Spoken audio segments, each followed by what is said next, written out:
We begin a story that will make you question everything you think you know about love, power, and the price of passion. The year is 1115, and in the cobblestone streets of Paris, a scandal is brewing that will rock medieval Europe to its very core. A brilliant philosopher, considered the smartest man alive, is about to throw away everything, his career, his reputation, his very manhood, for a 17-year-old girl who's too intelligent for her own good. But here's the twist that'll keep you awake tonight. She practically begged him to stop, and yet, like a moth to a flame, he flew straight into the fire that would destroy them both. What happens when the most powerful man in academia meets his match in a teenage genius? And why did their forbidden love affair end with one of the most brutal acts of revenge in medieval history? Before we dive deep into this tale of passion and destruction, I'd love it if you could join our community of history lovers. If you find your curiosity sparked by the journey we're about to take, show some love by hitting that subscribe button and giving this video a like. And hey, I'm curious, where are you listening to this story tonight? Your bedroom, a late-night drive?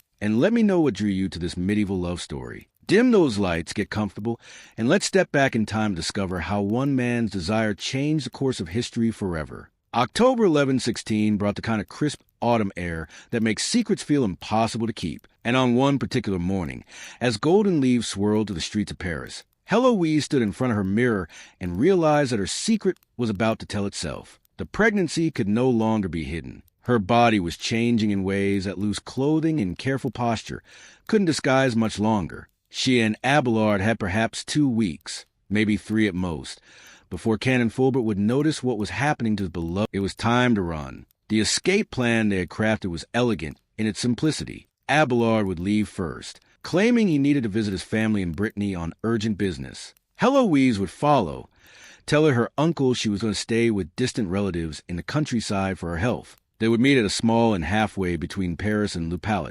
Abelard's hometown. They would travel together to his family's estate. What they hadn't counted on was how difficult it would be to act normal during those final days in Paris. Every conversation with Fulbert felt like a lie. Every meal together was tainted by the knowledge of what they were planning. Every time Heloise caught her uncle looking at her with paternal pride and affection, she felt a stab of guilt that nearly broke her resolve. But there was no turning back now. The baby growing inside her made that impossible. On October 15th, Peter Abelard told his students at Notre Dame that he would be taking a brief leave of absence for family matters. He packed a simple traveling bag, arranged for a horse, and rode out of Paris just as the morning mist was lifting from the Seine.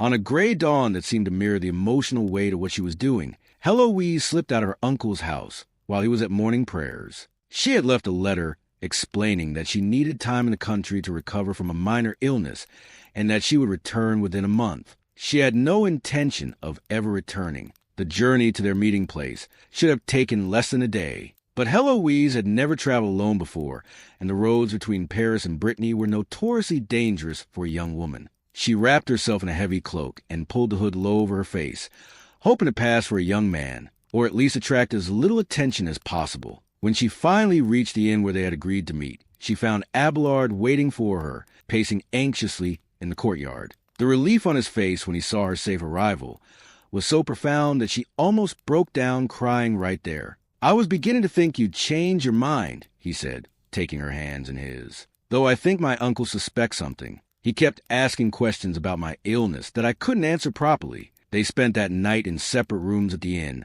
maintaining propriety even as they planned their future together. But the next morning, as they continued their journey toward Brittany, they were no longer teacher and student, master and ward. They were simply Peter and Heloise, 2 people who had risked everything for love. The 5-day journey to Le Palais gave them their first real taste of what life together might be like. Away from the constraints and expectations of Paris, they could finally be themselves completely. They talked for hours as their horses carried them to the French countryside, sharing dreams and fears and plans for their future. Abelard told her about his family, his father Berenger, who still couldn't quite understand why his eldest son had chosen books over battles, who would probably adore Heloise once she got over the shock of how her son had acquired a wife. Heloise shared her own anxieties about leaving behind the only life she'd ever known and starting over in a place where no one knew her reputation or her accomplishments. But despite their concerns, there was an underlying joy to those days on the road. For the first time since their affair had begun,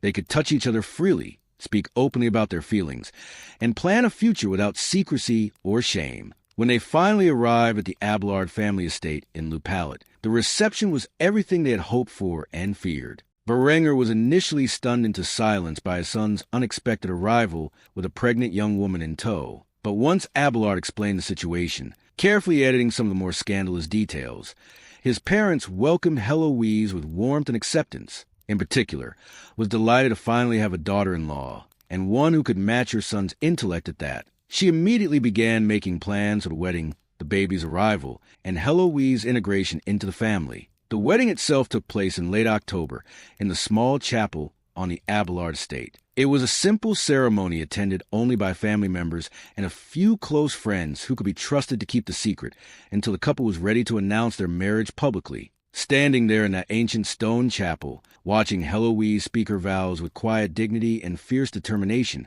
Abelard felt something he had never experienced before. All his life he had been driven by ambition, by the need to prove himself, by the hunger for intellectual conquest. Holding Heloise's hands and promising to love and protect her for the rest of his life, he realized that all his previous achievements meant nothing compared to this. Heloise had never looked more beautiful or more uncertain. She was 18 years old, pregnant, married to a man whose career she might have destroyed, and hundreds of miles from everything familiar. But when she looked at Abelard during the ceremony, her eyes shone with a kind of fierce joy that suggested she regretted nothing. The first few weeks of their marriage were probably the happiest either of them had ever experienced. They lived quietly on the estate, walking through the countryside, reading together in the family library, and planning for their child's arrival. Abelard wrote some of his most beautiful poetry during this period, verses celebrating not just romantic love, but the deeper satisfaction of partnership and mutual understanding. But their honeymoon period couldn't last forever. Letters began arriving from Paris, and the news was not good. Canon Fulbert had discovered Heloise's deception within days of her departure. Her carefully crafted story about visiting relatives had fallen apart when he tried to send a messenger to check on her health. When he realized that his beloved niece had essentially vanished, his concern had quickly turned to rage. People in Paris were beginning to connect Heloise's disappearance with Abelard's sudden absence. The man who'd been so punctual, so reliable in his teaching duties, had simply vanished without proper explanation. Students were asking questions. Fellow scholars were gossiping. The cathedral school was in chaos without its most famous instructor. Then someone, and we still don't know who, told Fulbert about the love songs that had been circulating through Paris all summer. Songs that described a brilliant, beautiful woman who had transformed the singer's understanding of love and life. Songs that could only have been written by someone who knew their subject intimately. The pieces began falling into place in Fulbert's mind. The extended tutoring sessions, the way Heloise had glowed whenever Abelard's name was mentioned, the subtle changes in his niece's behavior over the past months, the pregnancy that she had somehow managed to hide from him until it was too late. Canon Fulbert had put together the full picture of what had happened under his own roof. His trusted, respected, supposedly celibate tutor had seduced his innocent niece and spirited her away from Paris like a common criminal. The betrayal was devastating enough, but the humiliation was even. All of Paris was talking about how Canon Fulbert had been duped by the great Peter Abelard. The man who had been so proud of his wise decision to hire the best tutor available for his niece was now a laughingstock, the butt of jokes in every tavern and social gathering in the city. And that's when Fulbert made a decision that would echo through history. He was going to get his revenge. And that revenge was going to be swift, brutal, and perfectly calibrated to destroy everything Peter Abelard valued most. The letters that reached the newlyweds in Brittany painted a picture of a man consumed by rage and bent on destruction. Fulbert wasn't just angry. He was gathering allies, making plans, and preparing to strike back at the man who had dishonored his family. As winter deepened around the Abelard estate, Peter and Heloise realized that their peaceful honeymoon was about to come to a violent end. The question wasn't whether Fulbert would find a way to hurt them. The question was how much damage he could do, and whether their love would be strong enough to survive what was coming. Winter in medieval Brittany could be brutally cold, but inside the walls of the Abelard family estate, warmth radiated from an unexpected source. In February 1117, Heloise gave birth to a son they named Astrolabe, a name that perfectly captured their shared love of learning and their hope for a child who would reach for the stars. If you ever held a newborn baby, you know that feeling of overwhelming love mixed with terror about the future. Now imagine experiencing that while knowing that powerful enemies are plotting your destruction hundreds of miles away. That was the reality Peter Abelard and Heloise faced as they welcomed their son into a world that had already proven hostile to their love. The birth went well, considering the medical limitations of the 12th century. Heloise, with the same determination she'd shown throughout her pregnancy, endured labor with remarkable strength. When she finally held little, Abelard wrote later that he witnessed a miracle more profound than any philosophical proof I had ever constructed. For a few precious weeks, they existed in a bubble of new parent bliss. Abelard, who had spent his entire adult life in the abstract world of ideas, discovered a profound joy of practical, physical care for another human being, sang lullabies in Latin, because of course he did, and spent hours simply watching his son sleep. Heloise, meanwhile, was discovering yet another side of herself. The brilliant scholar, who could debate theology with the best minds in Europe, was now learning the ancient rhythms of motherhood. She wrote to a friend during this period, "I find that love for a child is different from any other love I have known. It is not based on shared interests or intellectual compatibility. It simply is as natural and necessary as breathing." But even as they reveled in their new roles as parents, they couldn't escape the reality of their situation. Letters from Paris continued to arrive, each one painting a grimmer picture of Canon Fulbert's growing rage and the scandal that was consuming Parisian society. The story of Peter Abelard's secret marriage had spread throughout the intellectual community of Europe. Some scholars were scandalized by his apparent hypocrisy. How could a man who had preached the superiority of intellectual pursuits over physical desires have fallen so completely under the spell of a woman? Others were fascinated by the romantic drama, seeing it as proof that even the greatest minds were subject to the power of love.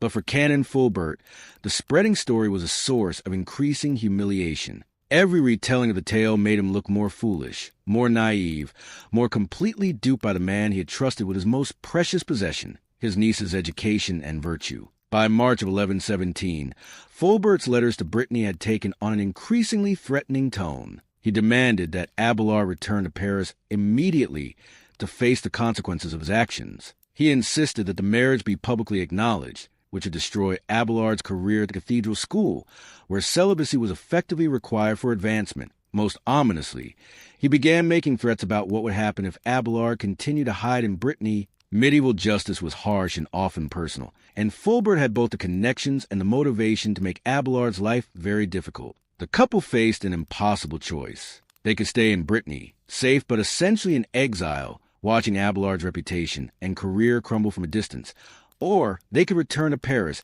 and try to manage the crisis, knowing they would be walking into a trap set by a man consumed with rage and humiliation. The decision was ultimately made for them by practicality. Abelard's family, while loving and supportive, couldn't afford to support 3 additional people indefinitely, and Abelard himself was going stir-crazy without his teaching responsibilities and intellectual challenges. He had been born for academic combat, and hiding in the countryside was slowly killing his spirit. In April of 1117, they made the fateful decision to return to Paris. The plan they developed was as clever as it was risky. They would not return together, which would only inflame Fulbert's anger further. Heloise and baby Astrolabe would go first, and she would throw herself on her uncle's mercy. She would claim that she had been seduced against her will, that Abelard had taken advantage of her youth and innocence. She would beg for forgiveness and promise to submit to whatever punishment Fulbert deemed appropriate. The idea was that Fulbert's love for his niece would overcome his desire for revenge. Once Heloise was safely back in his good graces,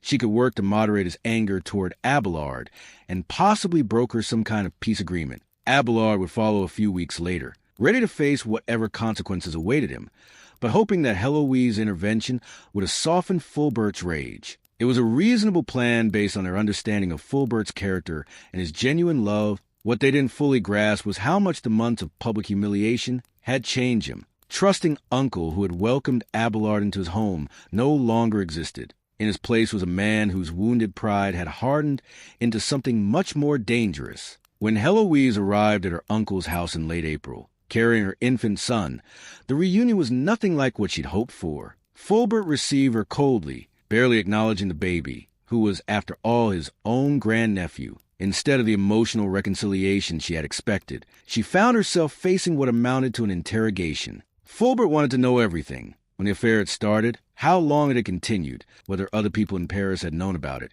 and most importantly, where Peter Abelard was now and when he planned to return. Heloise tried to stick to their agreed-upon story, portray herself as an innocent victim who had been manipulated by an older, more experienced man. But Fulbert had spent months piecing together the truth, and he wasn't buying her performance. "Do you think I'm a fool?" he asked her during one particularly tense conversation. "You think I don't know that you were an equal partner in this deception? The servant saw how you looked at him, copies of the love letters you wrote to each other. You are not some helpless victim. You were a willing participant in your own dishonor. The worst part was that he was right." Heloise had been a willing participant, and try and pretend otherwise felt like a betrayal of everything she and Abelard had meant to each other. But she persisted with the lie, knowing that Abelard's safety might depend on her ability to convince her uncle that she had been manipulated rather than simply in love. What she didn't know was that Fulbert had already made his decision about how to handle Peter Abelard. The letters demanding his return to Paris hadn't been about negotiation or reconciliation.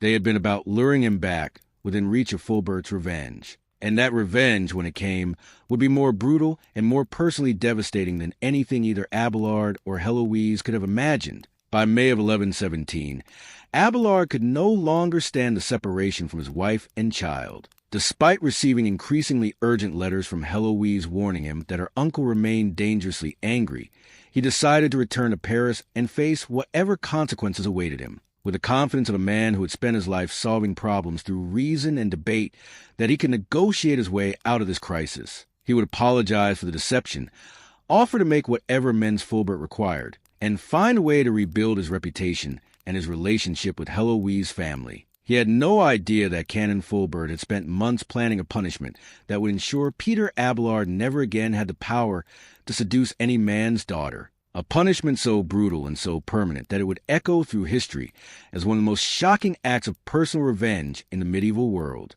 As Abelard rode toward Paris in the spring of 1117, confident in his ability to talk his way out of trouble, he was actually riding toward a trap that would strip him of everything he valued most about himself. And waiting for him in the shadows of the city he loved was a group of men paid to ensure that the great Peter Abelard would never again be able to threaten any man's honor. The night of May 15th, 1117, began like any other spring evening in medieval Paris. Peter Abelard had been back in the city for just 3 days, staying in modest lodgings near the cathedral school while he attempted to negotiate some kind of reconciliation with Canon Fulbert. He had spent the day in meetings with church officials, trying to salvage what remained of his reputation. What he didn't know was that 4 men had been watching his movements, noting his routines, and waiting for the perfect moment to strike. Abelard had chosen his lodgings carefully, a small room above a bakery, owned by people who owed him favors and could be trusted to keep his location quiet. The room was simple but comfortable, with a narrow bed,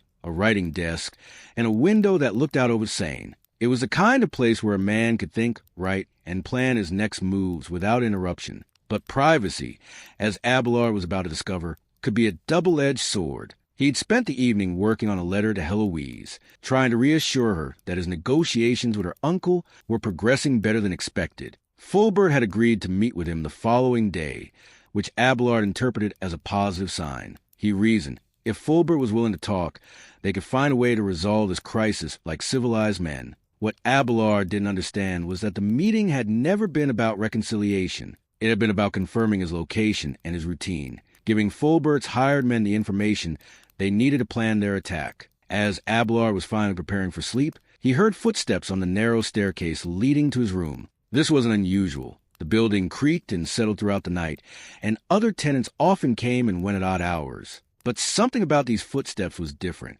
They were too careful, movements of people trying not to be heard. Abelard paused, listening. The footsteps had stopped just outside his door. In his later writings, he described the moment with chilling clarity.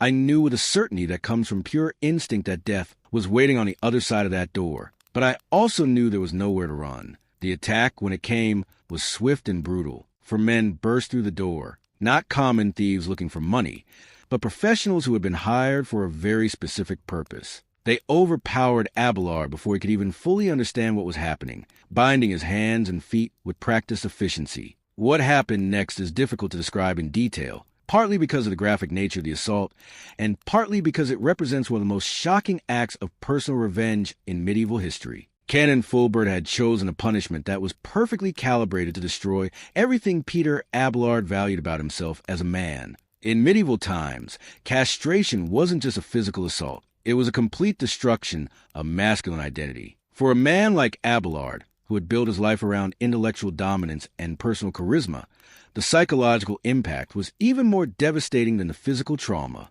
The attackers left him bleeding and unconscious in his room.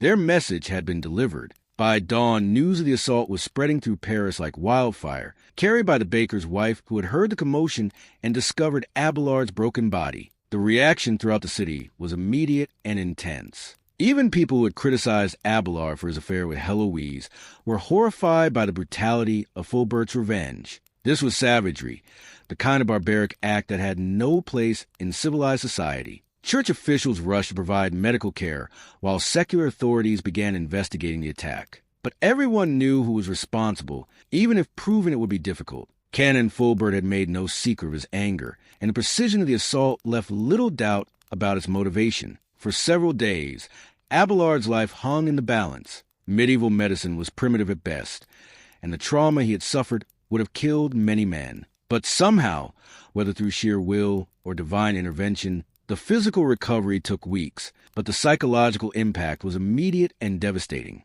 Peter Abelard had been transformed from one of the most powerful and charismatic men in Europe into something that medieval society barely recognized as masculine at all. The humiliation was almost unbearable. People whispered about what had happened to the great Master Abelard. Some expressed sympathy. Others suggested he'd gotten what he deserved. The love songs he had written about Heloise, once celebrated for their passion and beauty, now seemed like cruel reminders of everything he had lost. But perhaps the most devastating aspect of the whole ordeal was its impact on his relationship with Heloise. When news of the attack reached her at her uncle's house, she was consumed by guilt and rage. This had happened because of their love affair, because of choices they had made together. She was powerless to help him, trapped in her uncle's house with their infant son, dependent on the mercy of the man who had ordered this brutal assault. The letters they exchanged during Abelard's recovery reveal the depth of their shared anguish. "I would give anything to take the suffering upon myself instead.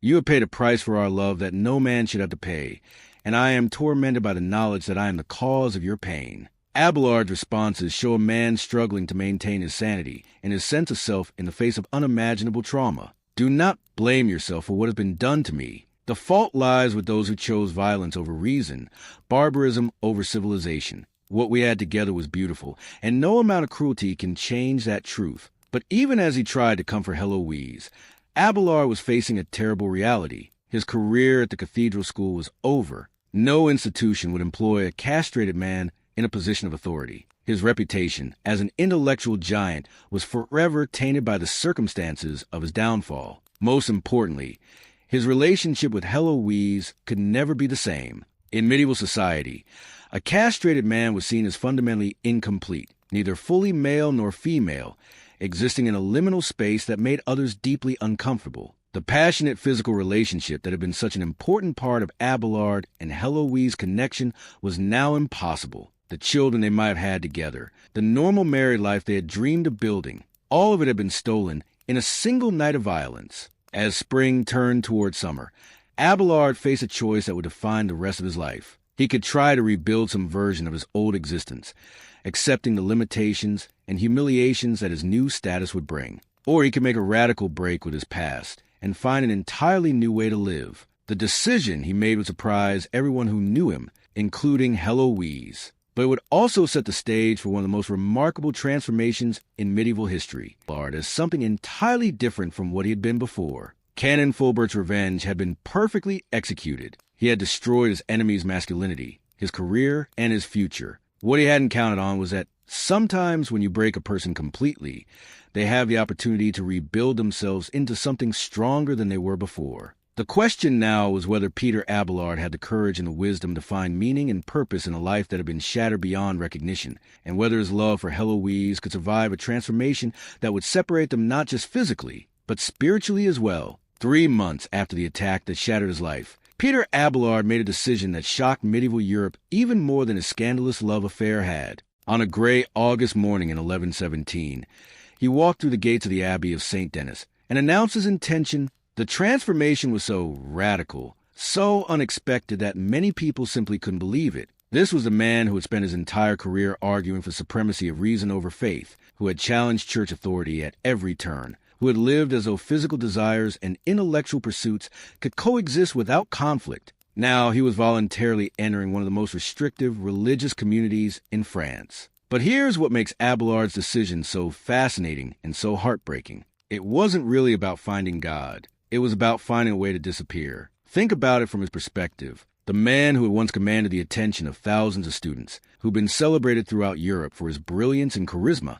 was now an object of pity and gossip. Every time he appeared in public, people stared, whispered, remembered what had been done to him. The humiliation was constant and inescapable. In medieval society, there were very few acceptable paths for a castrated man. You could become a court eunuch, powerful nobles in roles that required loyalty without the threat of sexual intrigue. You could try to maintain some version of your old life, accepting the limitations and whispers that would follow you everywhere. Or you could enter the church, where celibacy was already expected, and your physical condition might actually be seen as an advantage rather than a disability. The Abbey of St. Denis was perfect for Abelard's purposes. It was far enough from Paris to provide escape from the constant reminders of his former life, but prestigious enough that his retreat wouldn't look like complete defeat. The Abbey had an excellent library, a tradition of scholarly work, and a reputation for accepting men with complicated pasts. When Abelard appeared at the gates,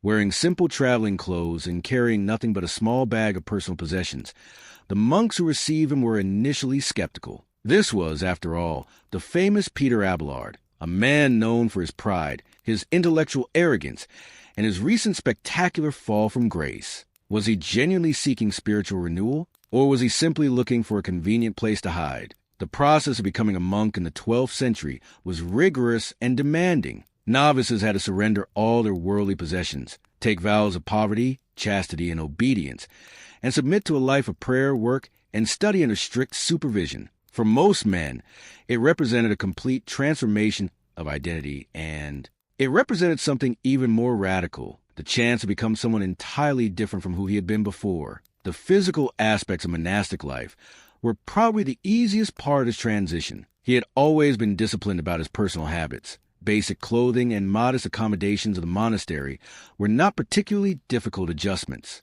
The structure and routine provided a welcome relief from the chaos and uncertainty of his recent life. But the psychological and spiritual aspects of his transformation were much more complex. Abelard had spent his entire adult life as an intellectual celebrity, someone whose opinions mattered, whose ideas shaped debates throughout Europe. Now he was just another monk, expected to follow orders, keep quiet during meals, and spend hours in silent prayer. He seemed to find peace in the anonymity. But Abelard's intellectual gift couldn't be completely suppressed. The Abbey's library contained manuscripts he had never seen before, theological works that raised questions he had never considered. Almost against his will, he began to engage with religious scholarship in a new way. The difference was that now, instead of approaching theology as an intellectual exercise designed to show off his cleverness, he was studying it as a man desperately seeking meaning in the ruins of his former life. The questions he asked weren't about winning debates anymore. They were about understanding how a loving God could allow such brutal suffering,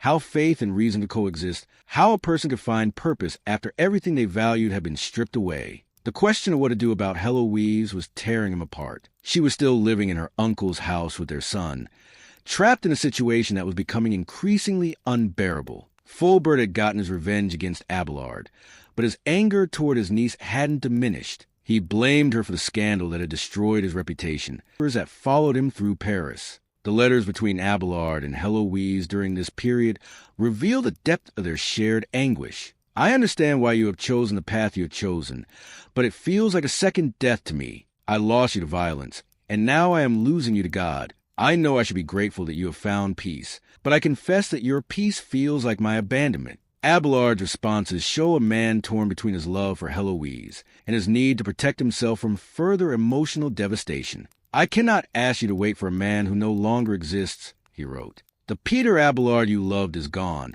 and I do not know who or what I will become in his place. You deserve a life free from the shadows of my destruction. But there was another factor that would soon force a resolution. Canon Fulbert was growing increasingly uncomfortable with having Heloise and little Astrolabe in his house. The baby was a constant reminder of the scandal. By autumn of 1117, Fulbert was making it clear that his niece needed to find somewhere else to live. He wouldn't throw her out completely. That would be too scandalous even for him. But he was applying pressure for her to make her own arrangements. The solution that emerged was as dramatic as it was inevitable. If Abelard was going to become a monk, then Heloise would become a nun. The idea wasn't entirely without precedent. What made the situation unique was that Heloise had no religious calling whatsoever. She was choosing the convent not because she felt drawn to spiritual life, but because it was literally the only option available to her. When Abelard first suggested the solution in a letter,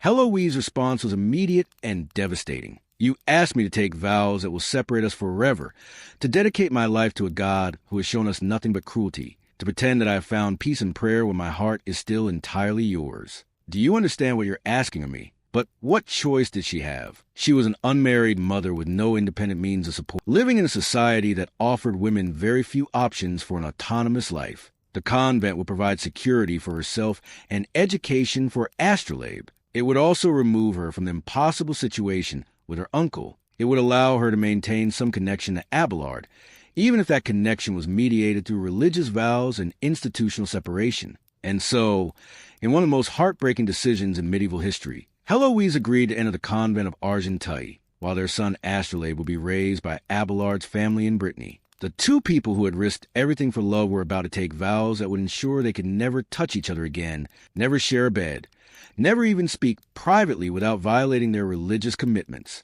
Even the walls of monasteries and convents couldn't completely contain the intellectual and emotional connection between two people who had found in each other the perfect match for their minds and hearts. Silence has a weight to it, especially when it carries the burden of everything you're not allowed to say. For 15 years after entering their respective religious houses, Peter Abelard and Heloise lived in that heavy silence, forbidden by their vows to communicate, each wondering the other ever thought about the love that had cost them everything. Then, in 1132, everything changed with a single letter. But let me back up and tell you what those 15 years of separation had done to both of them, because the transformation was remarkable in completely different ways. Abelard, despite his initial reluctance to embrace religious life, had become something unexpected, a revolutionary theologian. The man who had once used his intellect to show off was now using it to ask the most dangerous questions imaginable about faith, reason, and the nature of religious truth.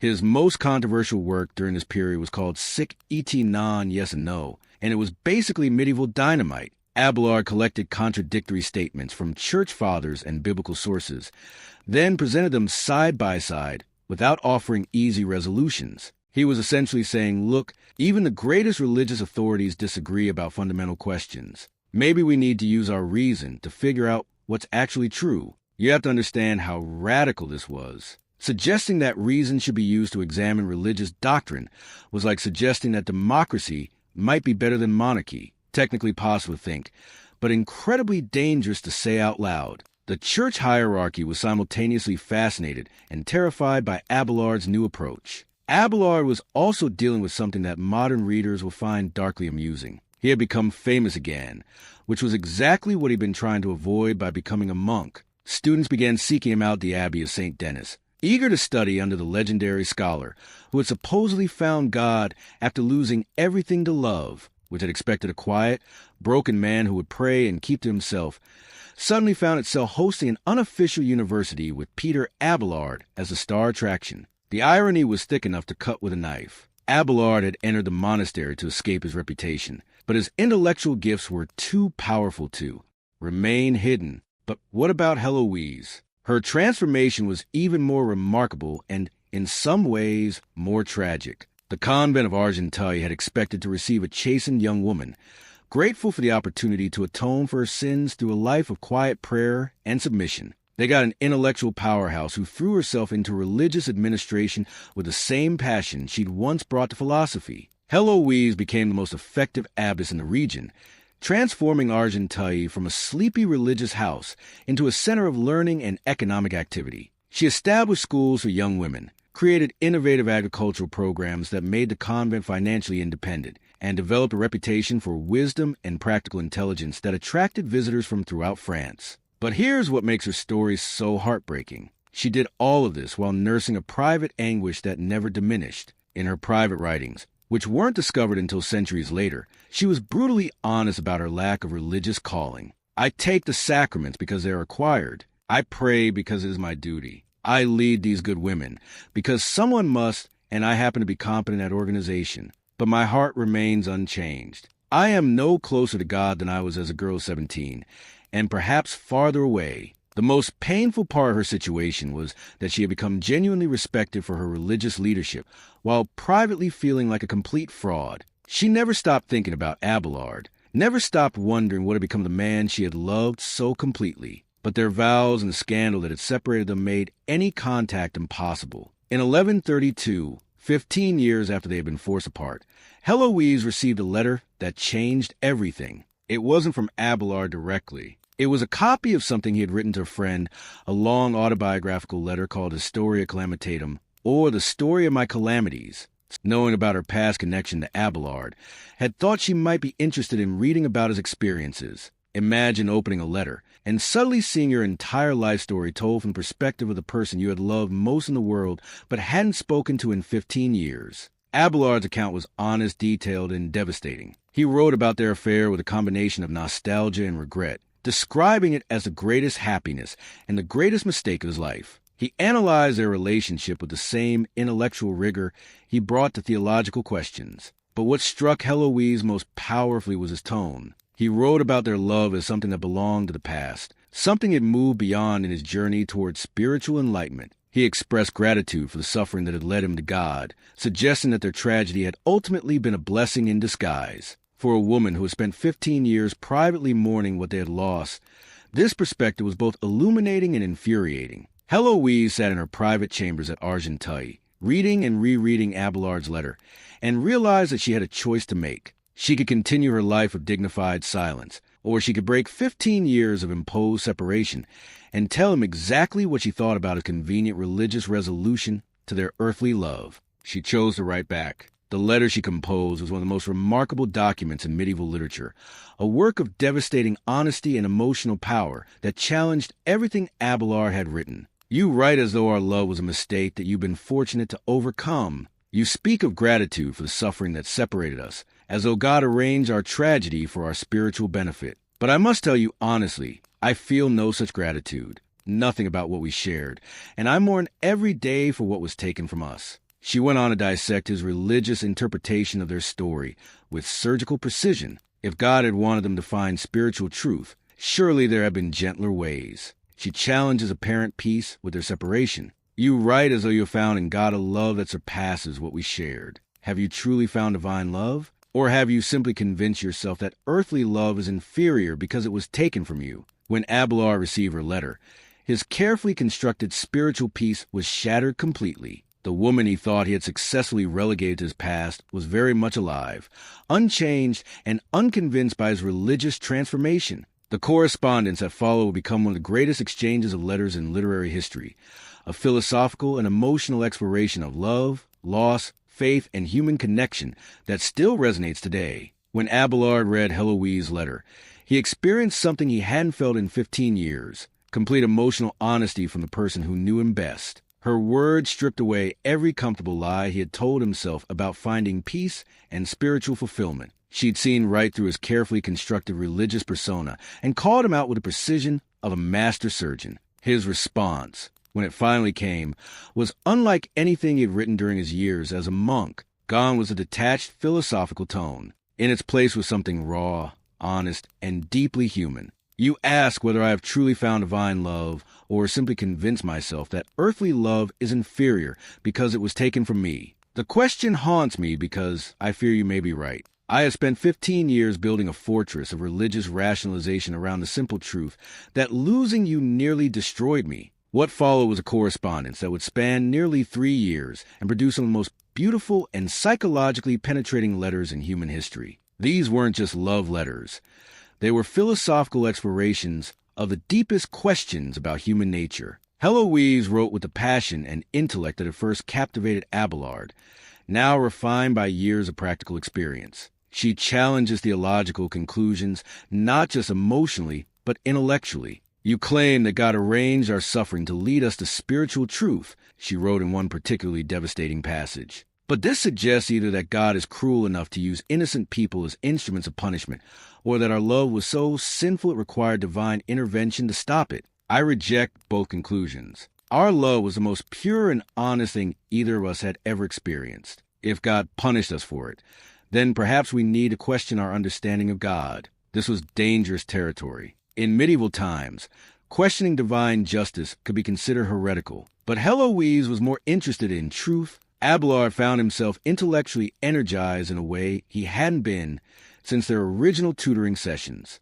Her letters forced him to think more rigorously and reminded him of what he had lost, not just physical intimacy, but intellectual partnership. "I realize now," he wrote, "that I have spent 15 years trying to replace you with God rather than finding a way to love both you and God simultaneously. Perhaps the real sin was not our love, but my assumption that human and divine love must be mutually exclusive. It represented something even more radical, the chance to become someone entirely different from who he had been before. The physical aspects of monastic life were probably the easiest part of his transition. He had always been disciplined about his personal habits. Basic clothing and modest accommodations of the monastery were not particularly difficult adjustments.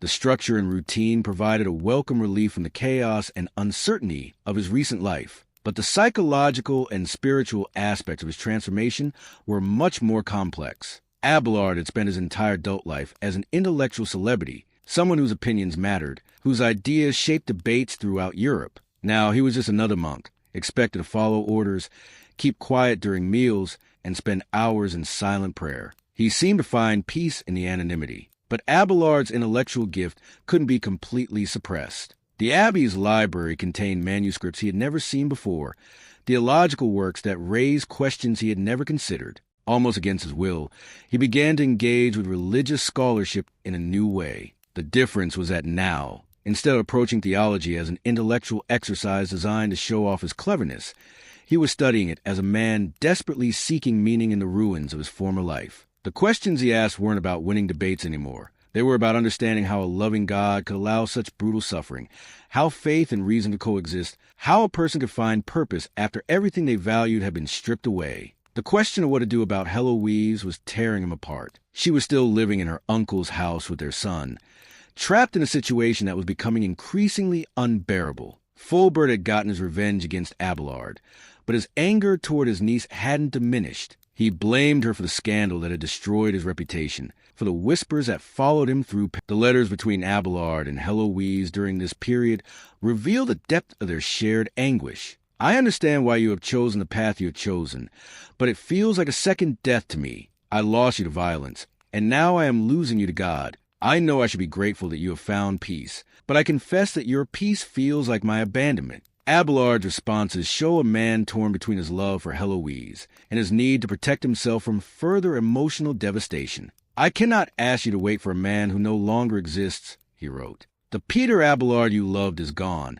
and I do not know who or what I will become in his place. You deserve a life free from the shadows of my destruction." But there was another factor that would soon force a resolution. Canon Fulbert was growing increasingly uncomfortable with having Heloise and little Astrolabe in his house. The baby was a constant reminder of the scandal. By autumn of 1117, Fulbert was making it clear that his niece needed to find somewhere else to live. He wouldn't throw her out completely. That would be too scandalous even for him. But he was applying pressure for her to make her own arrangements. The solution that emerged was as dramatic as it was inevitable. If Abelard was going to become a monk, then Heloise would become a nun. The idea wasn't entirely without precedent. What made the situation unique was that Heloise had no religious calling whatsoever. She was choosing the convent not because she felt drawn to spiritual life, but because it was literally the only option available to her. When Abelard first suggested the solution in a letter, Heloise's response was immediate and devastating. "You asked me to take vows that will separate us forever, to dedicate my life to a God who has shown us nothing but cruelty, to pretend that I have found peace in prayer when my heart is still entirely yours. Do you understand what you're asking of me? But what choice did she have? She was an unmarried mother with no independent means of support, living in a society that offered women very few options for an autonomous life. The convent would provide security for herself and education for her astrolabe. It would also remove her from the impossible situation with her uncle. It would allow her to maintain some connection to Abelard, even if that connection was mediated through religious vows and institutional separation. And so, in one of the most heartbreaking decisions in medieval history, Heloise agreed to enter the convent of Argenteuil, while their son Astrolabe would be raised by Abelard's family in Brittany. The two people who had risked everything for love were about to take vows that would ensure they could never touch each other again, never share a bed, never even speak privately without violating their religious commitments. Even the walls of monasteries and convents couldn't completely contain the intellectual and emotional connection between two people who had found in each other the perfect match for their minds and hearts. Silence has a weight to it, especially when it carries the burden of everything you're not allowed to say. For 15 years after entering their respective religious houses, Peter Abelard and Heloise lived in that heavy silence, forbidden by their vows to communicate, each wondering the other ever thought about the love that had cost them everything. Then, in 1132, everything changed with a single letter. But let me back up and tell you what those 15 years of separation had done to both of them, because the transformation was remarkable in completely different ways. Abelard, despite his initial reluctance to embrace religious life, had become something unexpected, a revolutionary theologian. The man who had once used his intellect to show off was now using it to ask the most dangerous questions imaginable about faith, reason, and the nature of his most controversial work during this period was called Sic et non, yes and no, and it was basically medieval dynamite. Abelard collected contradictory statements from church fathers and biblical sources, then presented them side by side without offering easy resolutions. He was essentially saying, look, even the greatest religious authorities disagree about fundamental questions. Maybe we need to use our reason to figure out what's actually true. You have to understand how radical this was. Suggesting that reason should be used to examine religious doctrine was like suggesting that democracy might be better than monarchy. Technically possible to think, but incredibly dangerous to say out loud. The church hierarchy was simultaneously fascinated and terrified by Abelard's new approach. Abelard was also dealing with something that modern readers will find darkly amusing. He had become famous again, which was exactly what he'd been trying to avoid by becoming a monk. Students began seeking him out at the Abbey of St. Denis, eager to study under the legendary scholar who had supposedly found God after losing everything to love, which had expected a quiet, broken man who would pray and keep to himself, suddenly found itself hosting an unofficial university with Peter Abelard as the star attraction. The irony was thick enough to cut with a knife. Abelard had entered the monastery to escape his reputation, but his intellectual gifts were too powerful to.